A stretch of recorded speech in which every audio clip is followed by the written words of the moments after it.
우리가 읽은 시편 139편 말씀은 저한테는 참 친숙합니다. 제가 삼천포 현장에 있을 때 발초서 것을 우리 식구들이 다 내려와서, 제가 먼저 내려왔고 기숙사에 있다가 합숙에 있다가 방을 얻어가지고 같이 있었습니다. 그때 고신적 교회 사만교회라는 곳을 집에서 가까워서 나갔는데 우리 애가 그때 3학년인가 그랬을 거예요. 3학년, 4학년 초등학교. 근데 교회에서 암송대회를 하는데 3학년이 시편 139편을 암송하는 걸로 가져왔어요. 그래서 제가 큰 일절지에다가 다 써가지고 암송을 했는데 실제로 가보지는 못했어요. 어떻게 됐는지 잘 모르고. 그래서 친숙합니다. 이 시편 139편을 잘 읽어보면은 하나님이 어디에나 계십니다 하는 거예요. 하나님의 속성 가운데 편재성을 얘기하고 있습니다. 우리는 인간의 생각으로 볼 때는 한 분 하나님이 동시에 여러 군데 있을 수 없지 이렇게 생각할 수 있지만 하나님은 영이시기 때문에 능히 하실 수 있는 분이십니다.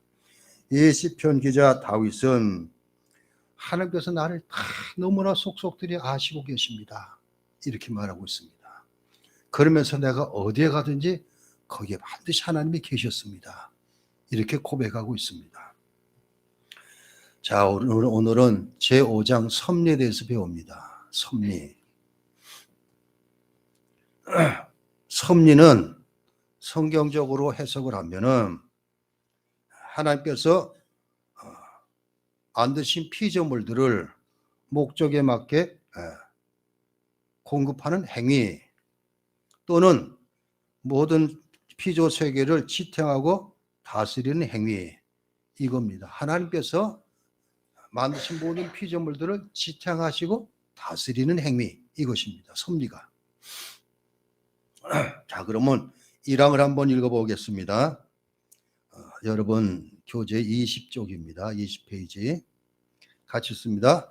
만물의 위대한 창조이신 하나님께서는 하나님의 지극한 지혜와 거룩한 섭리로 하나님의 무한 예지와 자유롭고 변찮는 하나님의 의지와 목적에 따라 모든 피조물과 그 행동과 일체의 것들을 지극히 큰 것에부터 지극히 작은 것에 이르기까지 모두 보존하시고 감독하시며 처분하시고 통치하시어 하나님의 영광스러운 지혜와 권능과 공의 그리고 선하심과 자비를 찬양하게 하신다.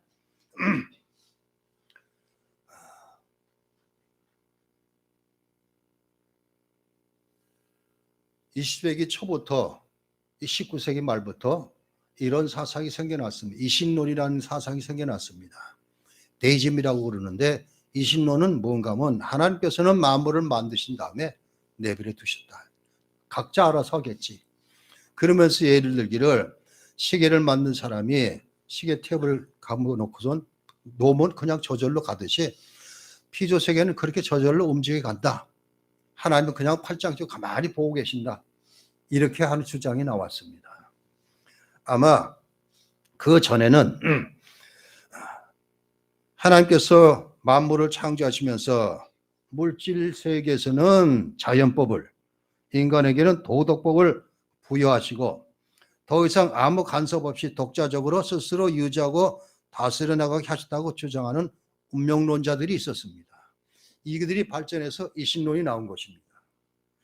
자, 이 조항은 1항은 만물의 위대한 창조주신 하나님이 모든 피조물을 유지하시고 통치하시며 그분의 섭리가 가장 큰 것에서부터 가장 작은 게 이르기까지 다 피조물의 행위와 상황에 미친다. 이렇게 가르치고 있는 것입니다. 자, 그래서 하나님의 섭리는 그분의 완전하신 속성, 우리가 삼위 하나님에 대해서 배울 때 하나님 속성을 배울 때 하나님이 이러한 성품을 가졌는데 완전하신 속성이다 이렇게 배웠습니다. 인간하고도 같이 가진 속성이 있지만 우리는 부족하지만 하나님은 모든 것이 다 완전하십니다. 그리고 피조물들이 하나님을 의존하는 그런 관계, 또 모든 것을 확인될 수 있는 우주가 돌아가는 것을 확인할 수 있는 것에 보면은 지속적인 질서와 조화, 즉 우리는 알 수 없는, 셀 수도 없는 많은 행성 가운데 살고 있습니다. 우주 가운데. 몇십억 개가 되는지 모릅니다. 그런데 그게 정말 질서 있고 조화 있게 움직이고 있습니다. 만약 그것이 제멋대로 움직였다면 벌써 어떤 일이 벌어졌겠지 모르겠죠. 우리는 지난날 제가 어렸을 때 이런 말들이 많았어요. 지금 행성하나가 지구를 돌진해 가지고 지구 부딪힌다. 그래가지고 그때 되니까 깜깜해지고 막 이랬어요. 그래서 큰일 난다 이랬는데 만약 부딪히면 완전히 없어지는 것입니다. 그런데 참 그 몇십억 개가 되는 게 돌고 있는데 하나도 제자리를 이탈하는 게 없어요. 어떻게든 이탈했다면 공중에서 다 부서져 가지고 별똥별로 지구에 좀 떨어지는 것이 있을지도 모릅니다. 그렇지만 이런 걸 전체를 볼 때는 정말 하나님께 만드신 솜씨가 얼마나 오묘한가 알 수가 있습니다. 이걸 다 하나님이 질서 있고 조화 있게 주관하신다, 섭리하신다 이것입니다. 그리고 악인들에게는 반드시 하나님께서 심판하시는 것, 이게 성경에 나오는 진리입니다. 자, 그 다음에 교회와 하나님의 백성에게 주어지는 구원, 미래의 사건의 예언, 그리고 그것이 성취되는 것을 통해서 하나님께서 만물을 붙드시고 그것을 섭리하시고 계신다. 이걸 말이겠죠. 다른 말로 말해서 지탱하시고 통치하시고 계신다. 이것입니다. 자, 그래서 시편 기자는 시편 103편 19절에 여호와께서 그의 왕권으로 만유를 다스리시는도다 이랬습니다. 또 에베소서 1장 11절에 사도 바울은 모든 일을 그의 뜻대로 결정하시는 일하시는 이의 계획을 따라 이렇게 쓰고 있습니다. 자, 섭리는 그래서 오늘 신학에서 나왔듯이 보존과 통치로 두 가지로 나눠집니다. 보존하시고 통치하시는 것. 아까 쉽게 풀이했지만 지탱하시고 통치하시는 것, 다스려 가시는 것, 그것입니다. 하나님께서는 만물을 그 존재를 유지하게 하심으로써 그들을 계속 보존하시고 계십니다. 히브리서 1장 3절에는 능력의 말씀으로 만물을 붙드시며 골로새서 1장 17절에 만물이 그 안에 함께 섰느니라. 하나님께서 만드신 모든 것을 다 지탱 보존하고 계신다 하는 것을 알 수가 있습니다. 자, 그런 다음에 두 번째는 만물을 본래 계획하신 목적에 맞게 인도하시고 그들을 다스려 가신다, 통치하신다. 보존과 통치입니다. 어떤 신학자들은 한 가지를 덧붙입니다.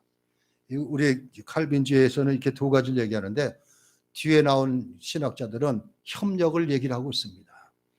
인간을 통해서 하나님이 하시는 일을 협력하신다. 협력을 통해서 일하신다.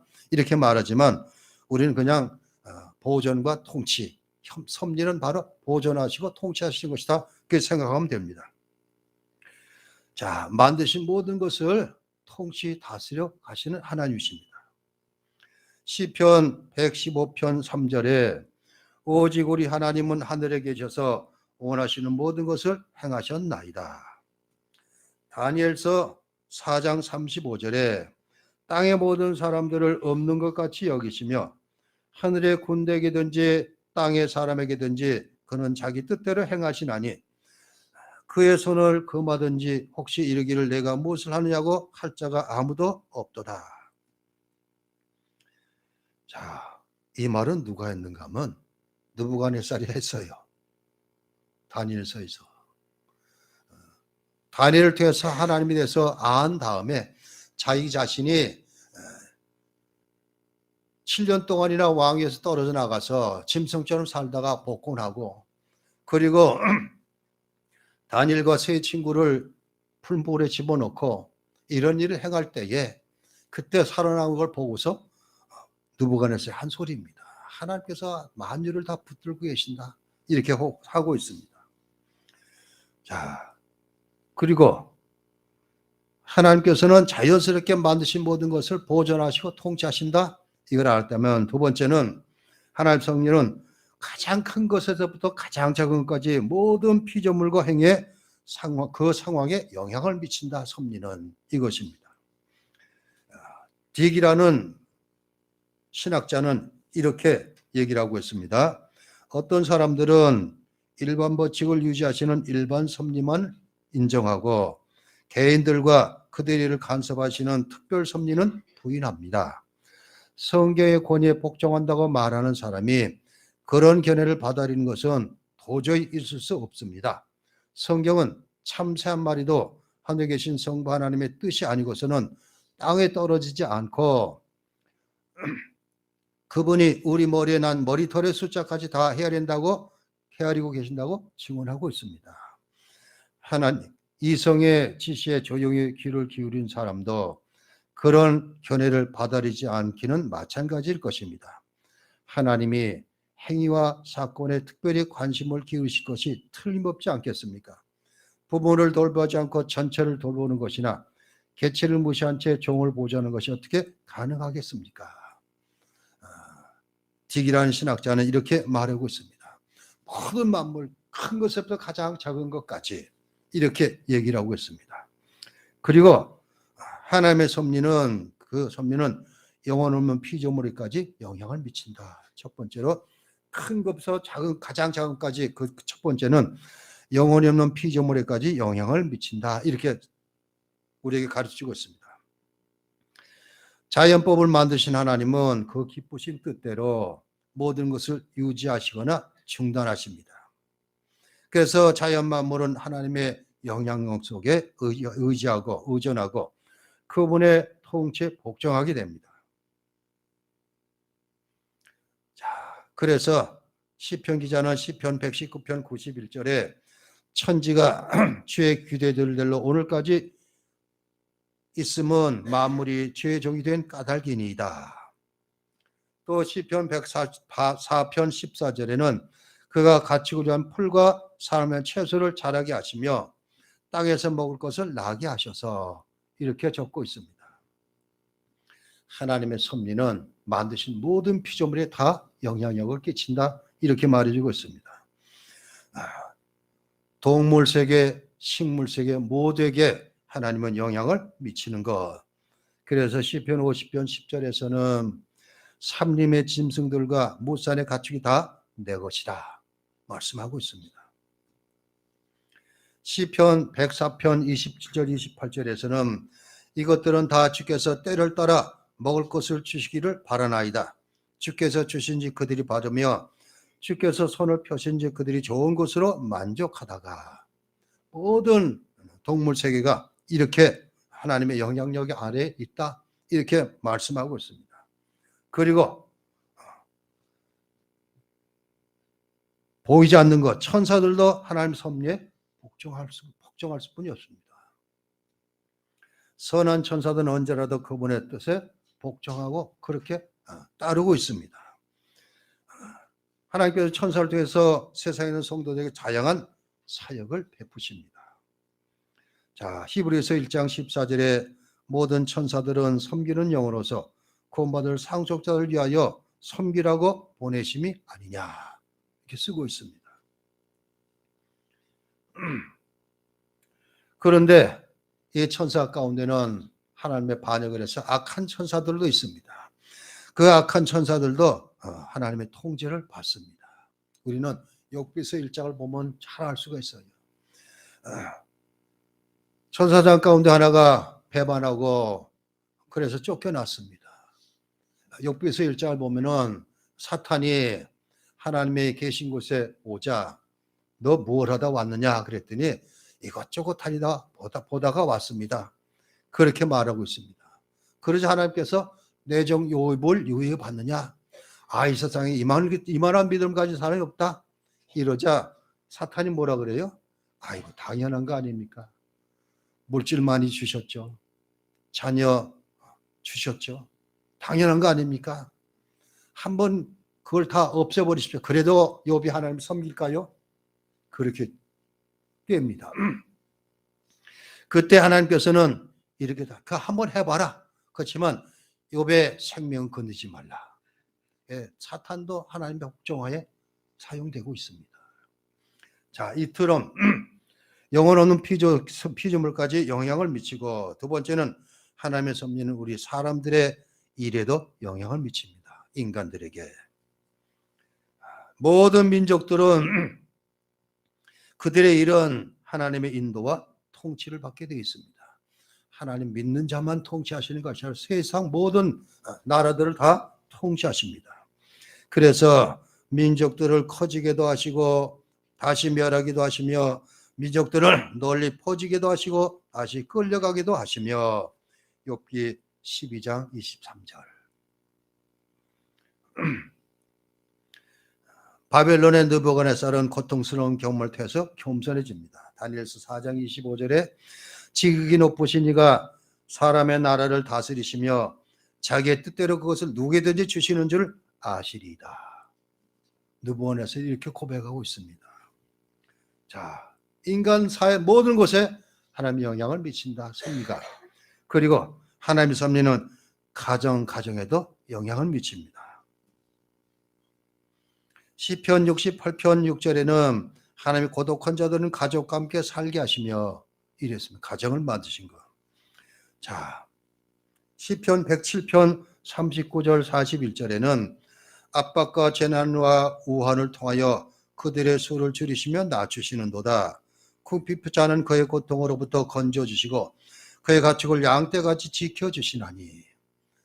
하나님께서는 가정에도 간섭하시고 다스려 가시고 보존하신다, 이렇게 얘기를 하고 있습니다.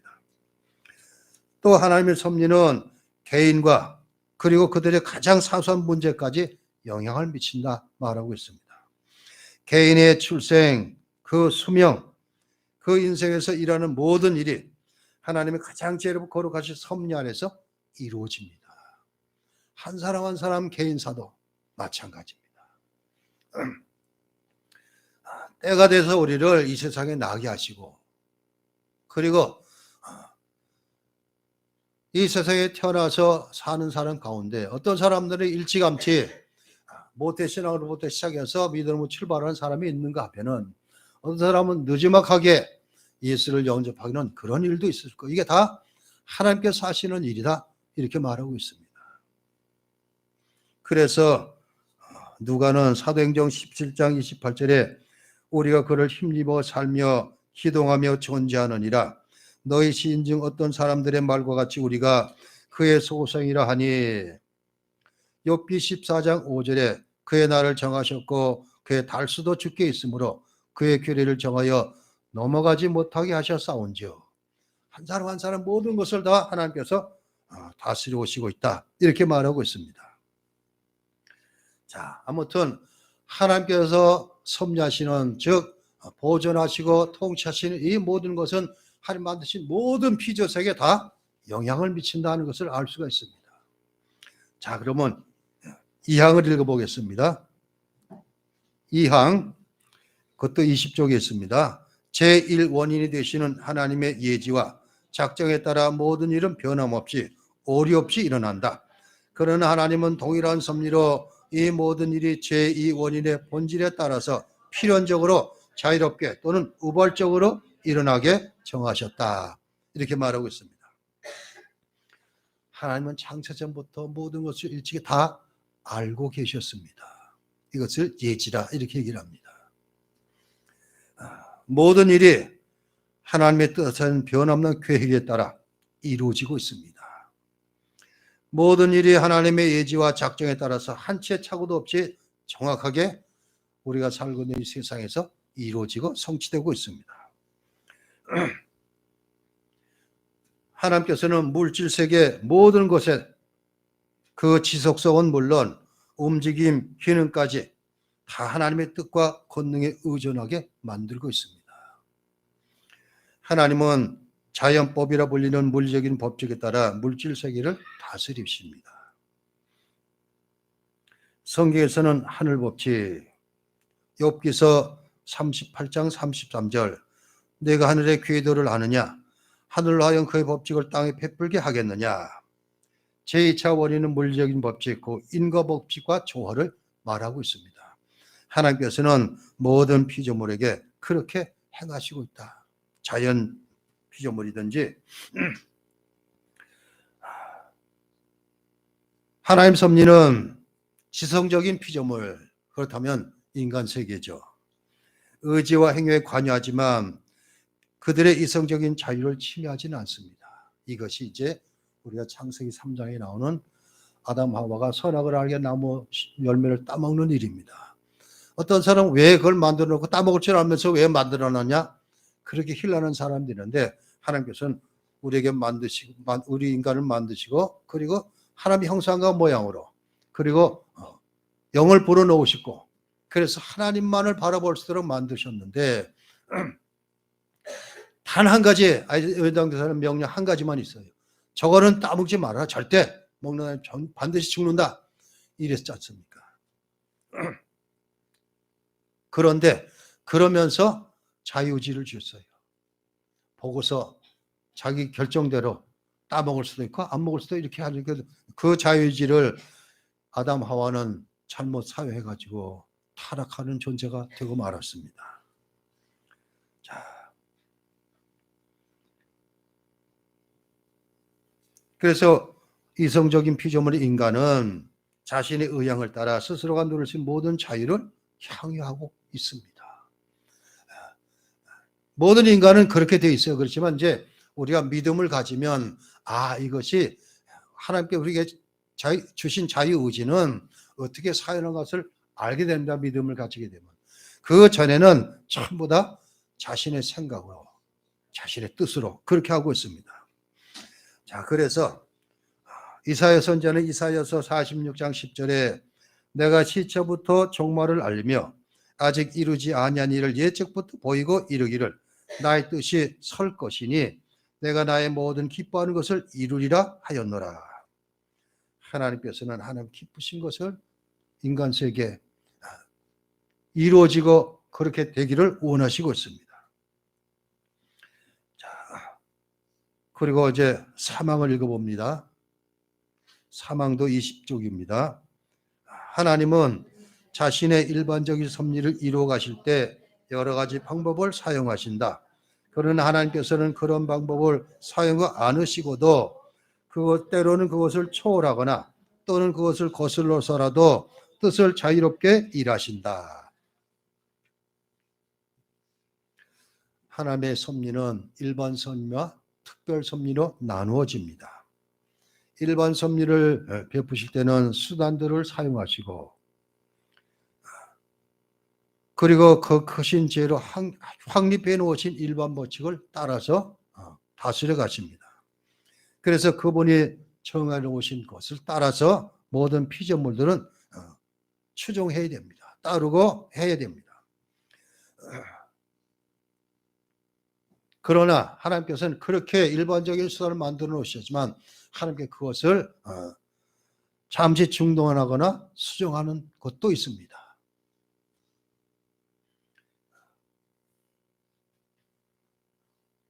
우리는 어디서 알 수가 있어요? 성경에 나오는데 요나서에서 알 수가 있습니다. 하나님께서는 요나를 불러서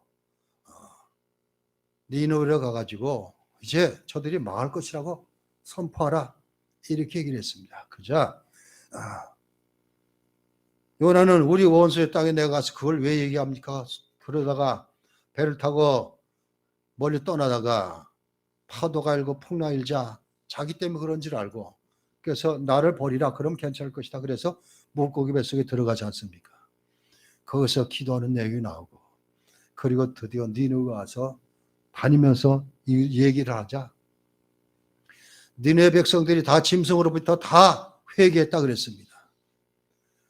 자, 그러자 요나가 멸망할 것을 바라보러 산 꼭대기에 올라가서 바라보고 있는데 아무 일도 안 일어나니까 막 불평하잖아요. 왜 멸하신다고 그러고 왜 그럽니까? 그랬더니 하나님께서는 뜻을 돌리셨어요. 원래는 멸하기로 하셨는데 그러면서 하나님께서는 마지막에 뭐라 그래요? 요나서 마지막에 하나님 모르는 이곳의 백성이 얼마인지 아느냐? 그렇게 답을 하고 있습니다. 하나님께서는 그렇게 자신의 행하신 모든 것을 행하셔갈 때 잠시 중단하기로 수정하기도 하신다 하는 것을 알 수가 있습니다.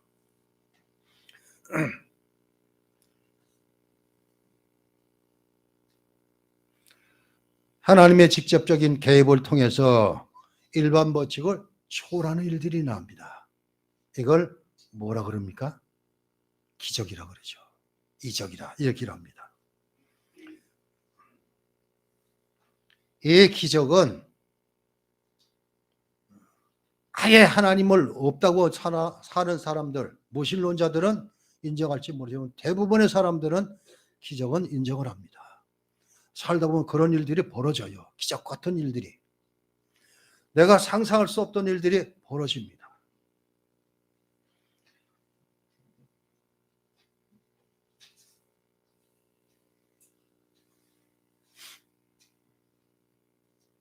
제가 옛날에 본 영화 하나입니다. 제목이 기적이에요. 기적이라는 영화인데 어떤 캐톨릭 수녀원에 수습 소녀로 들어왔던 사람이 이제 수녀가 되겠다고 와서 수습을 하고 있습니다. 그런데 그 앞으로 군대가 지나가다가 군대 장교하고 눈이 맞아갖고 같이 도망가 버립니다.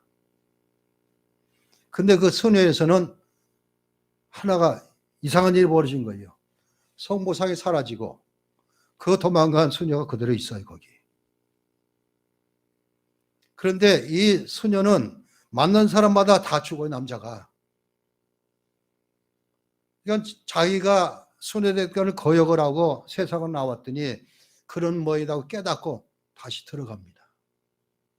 그래서 이제 수녀가 되는 거예요. 그때 없어졌던 마리아상이 도로 생겨요.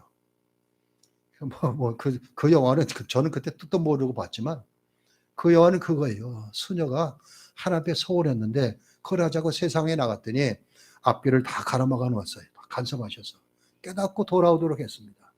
그 없어진 사이에 마리아상이 그 수녀, 수습수녀 모양으로 계속 있었던 거예요. 근데 수녀에서는 몰랐죠. 왜 없어졌는가, 마리아상이. 마지막에 만난 남자가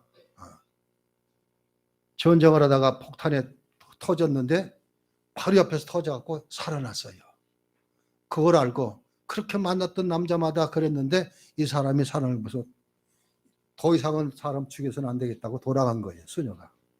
자, 아무튼 그렇습니다, 하나님은. 우리가 살다 보면 기적 같은 일들이 너무나 많습니다. 그리고 성경은 그것을 너무나 많이 적고 있어요. 자, 그렇기 때문에 이 기적 같은 일들을 부인할 수가 없습니다. 성경은 역사적인 사실도 기록해 놓으셨기 때문에, 그렇기 때문에 우리는 못하지만 하나님은 다 하십니다, 이것입니다. 하나님이시기 때문에. 자, 그리고 사항입니다. 21페이지 같이 읽습니다. 하나님의 전능하신 권능과 책령할 수 없는 지혜와 무한 선하심이 섭리에 잘 나타나 있다. 그 섭리는 최초의 타락 및 천사들과 사람들이 범한 모든 죄에 다 적용된다. 그러나 하나님께서는 그러한 죄들을 단순히 허용하지만 하지 않으시고 허용하시되 그 죄들을 지극히 지혜롭고 강력하게 제한하심으로 또한 다양한 섭리로 명하고 통치하심으로 하나님의 거룩한 목적을 이루신다. 그러나 그 죄악성은 오직 피조물에서만 하나님께로부터 나오는 것은 아니다. 하나님은 지극히 거룩하고 의로우심으로 죄를 조성하거나 승인하는 분이 아니며 또한 그러실 수도 없다. 이제 사항부터는 죄와 관련된 것으로 섭리를 얘기를 하고 있습니다. 이 사항은 피조물의 죄와 관련된 하나님의 섭리를 얘기를 하고 있습니다. 요셉은 자기 형제들에게 다시 다 애굽에서 만났잖아요. 그때 전부 형들이 와서 요셉한테 무릎을 꿇습니다.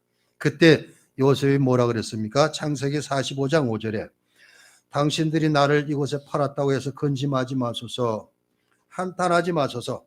하나님의 생명을 구원하시려고 나를 당신보다 먼저 보내셨습니다. 요셉은 그렇게 말합니다. 자, 형들은 요셉을 없애기 위해서 죄를 범했잖아요. 그리고 아버지를 속이고 그렇게 했는데, 그런데 요셉은 그렇게 말하고 있습니다. 하나님이 나를 먼저 보내셨습니다. 우리를 구원하시기 위해서. 그리고 이 섭리는 인간의 손으로 가장 잔악한 범죄, 뭘까요? 주님의 십자가 사건입니다. 인간의 죄 가운데 가장 잔혹한 죄는 십자가 사건, 십자가에 못 박은 일입니다. 하나님께서는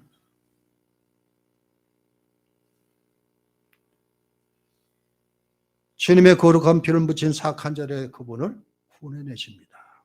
그래서 누가는 사도행전 2장 23절에 그가 하나님께서 정하신 뜻과 미리 아신 대로 내준 바 되었거늘 너희가 법 없는 자들의 손을 빌려 못 박아 죽였으나 하나님께서 그를 살리셨다. 이렇게 적고 있습니다.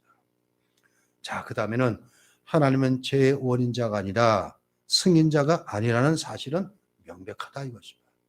죄의 원인자, 승인자가 아니라 이것입니다.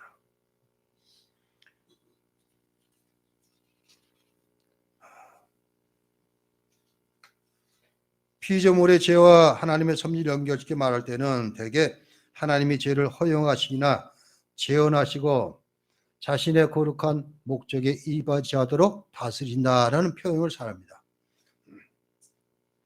그런데 우리는 하나님이 피조물의 모든 행위를 주관하시면 죄의 원인자는 될 수가 없다. 이렇게 말해야 합니다. 우리는 그런 사람들이 많이 있었습니다. 하나님의 죄의 원인자다. 창세기 3장 사건을 통해서도 그렇게 얘기를 하고 있습니다. 자, 그 다음에 5항입니다. 21페이지. 지극히 현명하고 의롭고 은혜로우신 하나님은 때때로 자기 자녀들을 얼마 동안 여러 가지 유혹에 빠지게 하시고 그들의 마음이 부패한 대로 행하게 내버려 두신다. 이것은 그들이 전에 범죄로 징벌하시는 것이요 그들의 마음속에 숨어있는 부패와 기만의 힘이 얼마나 센가를 스스로 발견하게 하여 그들을 겸손하게 하기 위한 것이다. 그리고 이제는 하나님으로부터 도움을 얻고자 일어나 하나님께 더 가까이 가고 더 꾸준하게 하나님을 의지하게 하며 또한 장차 범할 수 있는 모든 죄에 대해 더욱 깨어있게 하고 여러 가지 다른 의롭고 거룩한 목적을 위해 살게 하기 위한 것이다. 또 5항, 6항도 같이 읽어봅니다. 하나님은 의로운 재판관으로서 악하고 불경한 사람들이 죄를 범했을 때 그들의 눈을 어둡게 하시고 마음을 팽팽하게 하신다. 이들의 경우에 하나님은 그들이 깨닫고 이해하게 할 수도 있었고 마음의 감동을 줄 수도 있었을 자신의 은혜를 그들에게 주지 않으실 뿐 아니라 때로는 그들이 누르고 있었던 은사를 거둬가시기도 하시고 그들의 심령이 부패함으로 기회를 만들어 죄를 범하게 하는 상황에 직면하게도 하신다. 반면에 하나님께서는 그들 자신의 정욕과 세상의 유혹 그리고 사탄의 권세에 그들을 넘겨주신다. 이로 말미암아 그들은 하나님께서 다른 사람의 마음을 부드럽게 하기 위해 사용하시는 방법을 가지고도 자기 자신을 완악하게 한다. 자, 여기서 5항과 6항이 다른 것은 5항은 믿음을 가진 사람들을 향해서는 어떻게 하시고 반대로 하나님을 믿지 않은 사람들은 어떻게 하나님 다스려 가시는가 그걸 얘기하고 있습니다. 하나님은 사람을 유혹하거나 미혹해서 죄를 짓게 하실 수가 절대 없습니다. 그건 누가 하는 일이죠? 사탄이 하는 일입니다. 그런 행위는 그분의 순결하신 거룩하신 속성과는 정반대가 되는 것입니다.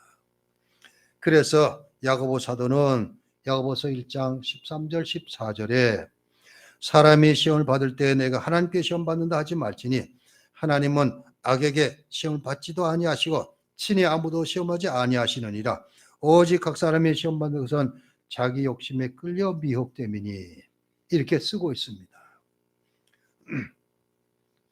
하나님대로 죄를 벌하시게 또 다른 죄를 짓도록 허용하심으로 의로운 심판을 베푸십니다.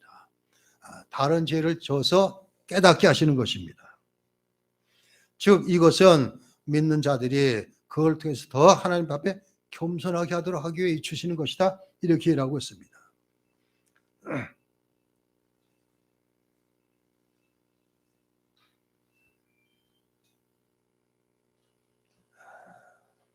성경은 다른 성경 한번 찾아보는데 역대하 32장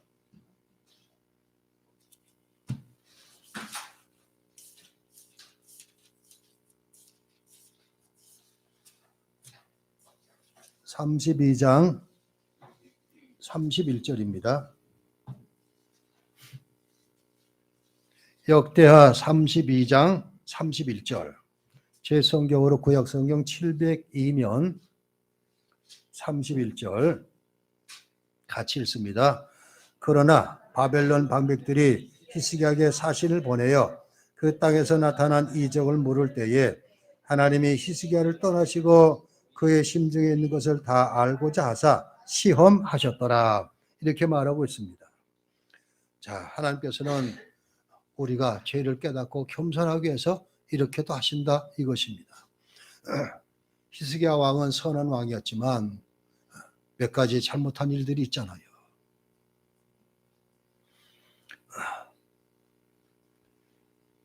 이렇게 하시는 것은 자기 자녀 백성들에게 지은 죄를 징계하시기 위한 것입니다. 자, 사무엘하 24장 1절에는 여호와께서 다시 이스라엘 향하여 진노하사 그들을 치시려고 다윗을 격동시키사 이스라엘과 유다 인구를 조사하라 하신지라. 다윗이 두 번에 걸쳐 인구 조사를 하나는 하나님께서 바른 방법으로 했지만 하나님께서는 이스라엘 자손이 너무나 하니까 다윗을 격동해서 그렇게 인구 조사를 하게 했다 이렇게 말해주고 있습니다. 지금까지가 하나님의 택한 백성을 얘기했다면 사악한 자들의 죄를 징벌해서 그들을 자꾸 강팍하게 하시는 것을 우리는 알 수가 있습니다. 강팍하게 된 사람 가운데 대표적인 사람이 누굴까요? 하나님께서 계속 강팍하게 그렇게 하십니다. 출애굽기에 나오는 바로입니다. 애굽왕 바로. 10가지 재앙을 주시잖아요. 그런데 성경은 모세가 기록하려 하나님께서 그를 더 강팍하게 하사 계속 그렇게 하고 있습니다. 마지막 10번째 재앙을 통해서는 항복을 하지만 그렇게 하고 있습니다.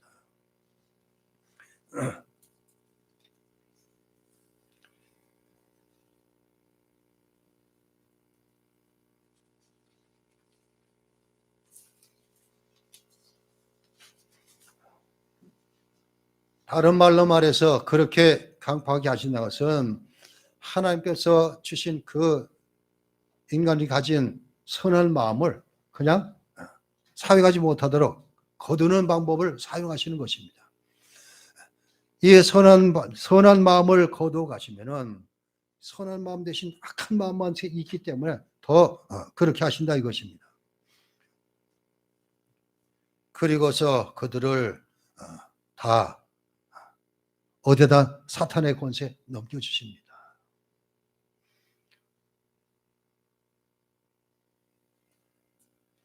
자, 마지막으로 7항입니다. 같이 읽습니다. 하나님께서는 일반적으로 모든 피조물들 섭리하시듯 매우 특별한 방법으로 하나님의 교회를 돌보시고 모든 것이 교회의 유기대로 정리하신다. 자, 지금까지는 대부분이 일반 섭리라면 이제는 특별 섭리입니다.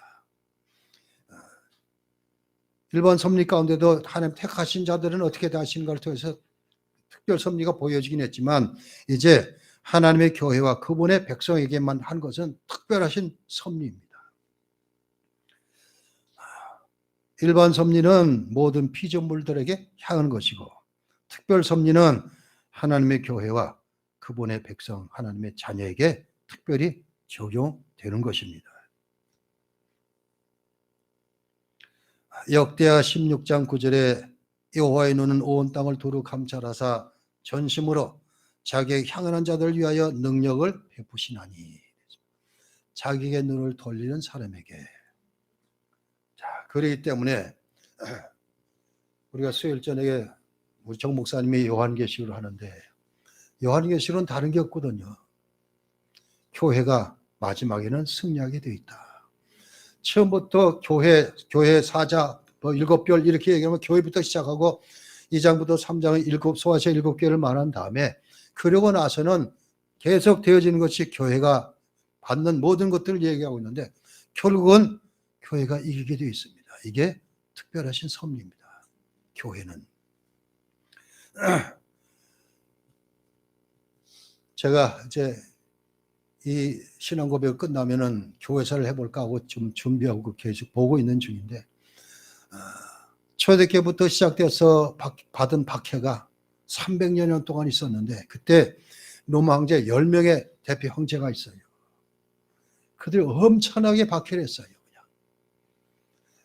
그랬는데 그 박해 받았는데 교회 그럼 전부 다 없어지고 믿는 사람은 없어지고 교회는 문 닫아야 되는데 참 이상스럽게 교회는 끈질기게 믿는 사람도 아직 없어지는 게 아니라 순교를 당해도 또 믿는 사람을 생산하고 교회는 계속 존속이 됩니다.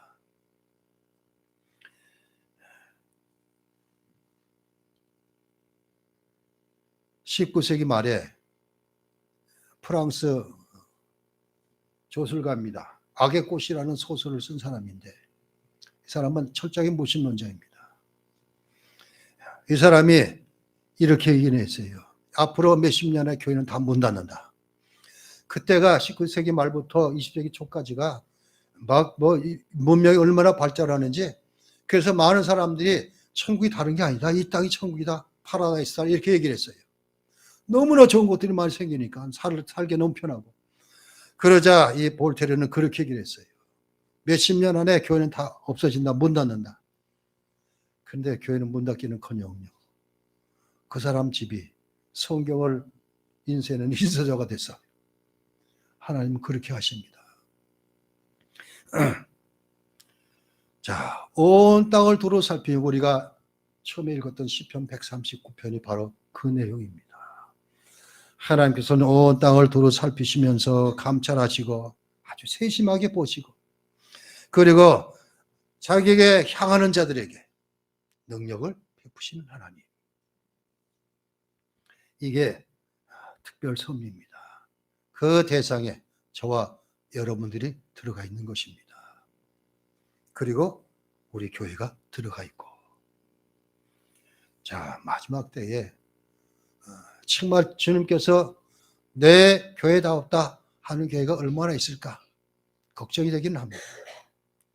그렇지만 겨자치 교회는 든든합니다.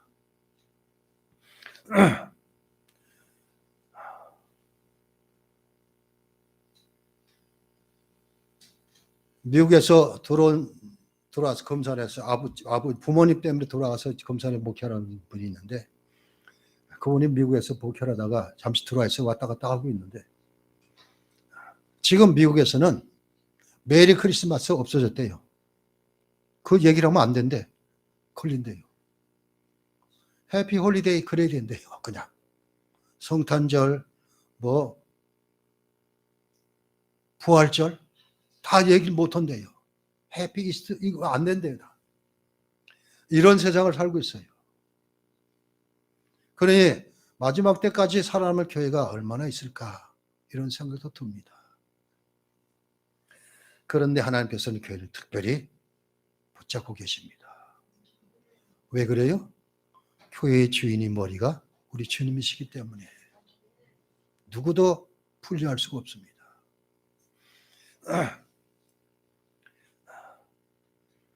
사도 바울 로마서 8장 28절에 우리가 알거니와 하나님을 사랑하는 자 곧 그의 뜻대로 부르심을 의지하는 모든 것 참약하여 선을 이루느니라.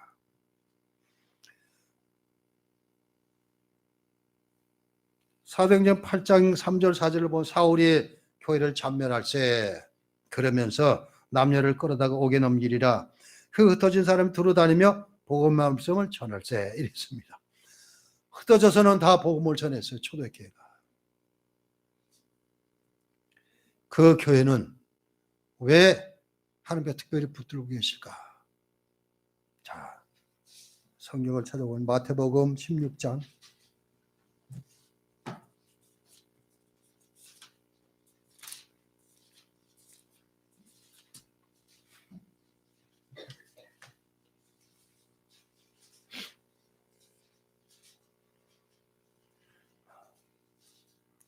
마태복음 16장 13절에서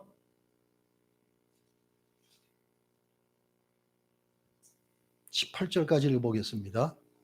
자, 같이 씁니다. 다 함께 있습니다. 예수께서 빌립보 가이사랴 지방에 이르러 제자들에게 물어 이르시되 사람들이 인자를 누구라 하느냐? 이르되 더러는 세례 요한, 더러는 엘리야, 어떤 이는 예레미야나 선지 중에 하나라 하나이다. 이르시되 너희는 나를 누구라 하느냐?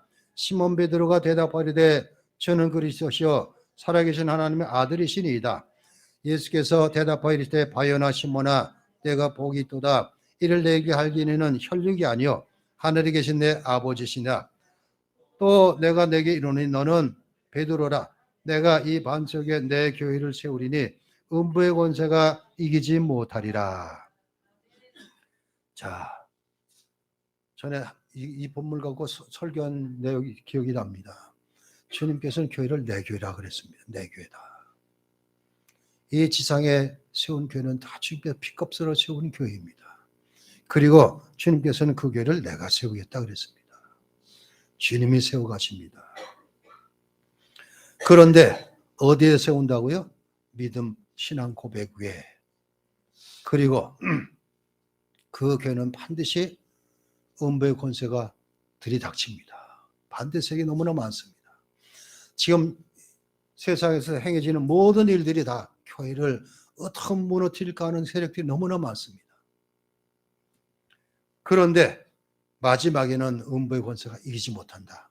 이렇게 말하고 있습니다.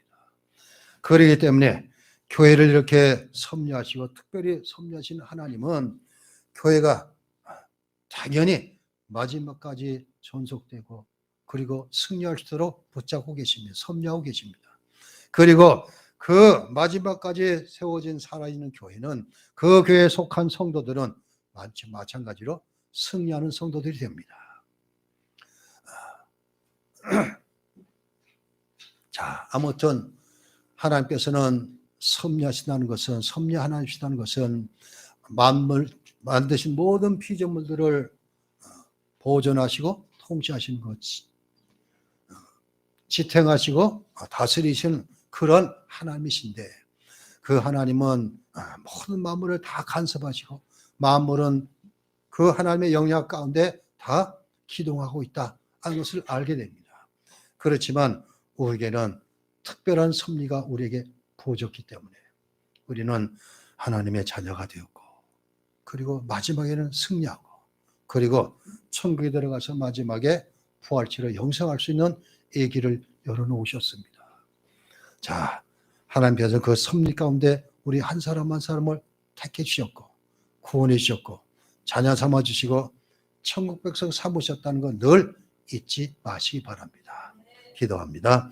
하나님 감사합니다. 웨스트민스터 신앙 고백을 공부하는 가운데 오늘 하나님의 섭리에 대해서 보았습니다. 하나님의 섭리는 다른 것이 아니라 함께서 만드신 모든 피조물들을 지탱하시고 다스려 가시는 즉 보존하시고 통치하시는 하나님의 일을 우리가 알았습니다.